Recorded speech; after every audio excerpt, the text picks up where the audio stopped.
viloyatimizda transport infratuzilmasini rivojlantirish va hududlarni zamonaviy yo'llar bilan bog'lash borasidagi bunyodkorlik ishlari izchil davom etmoqda.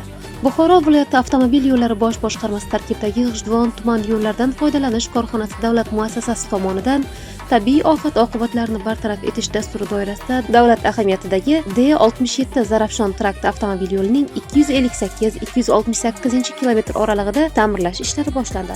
Mazkur yo'l G'ijduvon tumanini Navoiy viloyatining Kanimex tumani bilan bog'laydi hamda Yangi O'zbekiston massiviga olib boruvchi asosiy transport yo'nalishlaridan biri hisoblanadi. Ayni paytda eskirgan asfalt qoplamasi freza yordamida olib tashlanib, yangi asfalt yotqizish uchun tayyorgarlik ishlari olib borilmoqda. Ta'mirlash ishlari boshlanishi oldidan mahalla ahli jam bo'lib, yurtimiz tinchligi, amalga oshirilayotgan bunyodkorlik ishlari bardavom bo'lishi va yo'l qurilishi xayrli yakun topishini tilab, shukronalik duolarini qildilar. Yangi O'zbekiston, G'ijduvon, Besod Bahronov, rahmat sizga, mijoz ko'ngli doim yoningizda.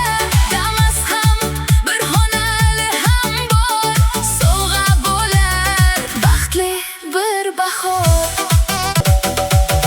3 kun tasvirga olib chiqar, kurishdagi ishlar jim turmas, har kuni yangi sahna, yangi iz, har xonada yorug' bir umid.